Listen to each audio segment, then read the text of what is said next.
Steve Rogers isn't my type necessarily. I just felt like I was talking to, a genius. I like the thing where you don't know if they're attracted to you or if you're catching a vibe. Tatiana, great to see you. I don't know how scared you are about mentioning who's in here. And I'm scared about, I don't know who we can say and who we can't, but I know Mark Ruffalo is at least in the trailer. So we know he's in the show. Yes, that's right.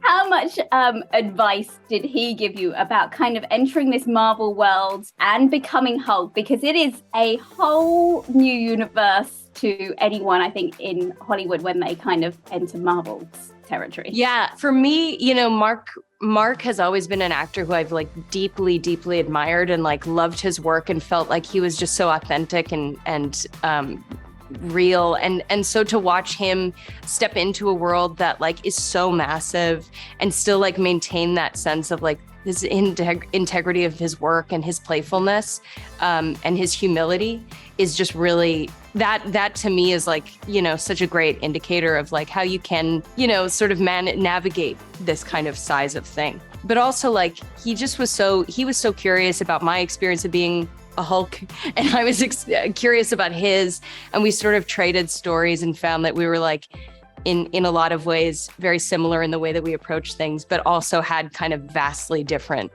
experiences of it, which is also reflected in the TV show, in the scenes. Actually, I think you probably had it easier than he had becoming the Hulk. But what were the challenges of being She-Hulk? Physically, everything. What was it for you? Yeah. I mean, the biggest overt challenge, I guess, is the mocap.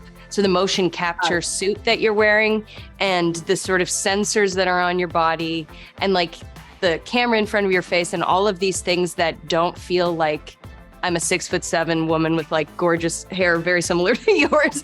But you know what I mean? There's so many factors that don't make you feel like that. And at the same time, there's a freedom because I know that, the amazing VFX artists are going to take whatever I'm doing and interpret it and create her. And so it feels like this shared, collaboration between the two of us, even though I don't ever get to meet them and we never get to meet, but we're building this character together. Hey, there's still a skill to motion capture. Otherwise, Andy Serkis wouldn't be so in demand as he is He's amazing. Yeah. And I spoke with him a bit before this and got to and I just felt like I was talking to, a genius. He's such a physical, vocal, character genius. So yeah, it was great. Several things that I could relate to in here. One is, are you as obsessed with Steve Rogers as Jennifer is? Because I was oh my God, yes, I get it. Are you? Yes. I mean, Steve Rogers isn't my type necessarily. I like a dorkier dude. Yeah. And the other thing was the dating in your 30s. I was yes, I'm glad we brought that in. Is that anything that you've... Yeah, I mean, I swiped for a time and certainly felt the kind of depressing emptiness of some of those interactions. Not all of them. Some of them were great. But yeah, it's a weird thing to look at a picture and to know you're attracted to somebody.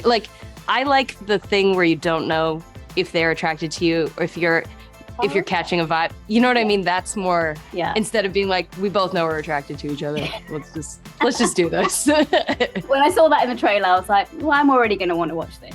Yeah, for sure. And obviously, you are breaking the fourth wall in this, which is not something we see loads from Marvel. We see it from Deadpool. We've seen it from Wanda. But what's that like for you? Was that weird? Yes. I mean, it's definitely something you're trained to not do.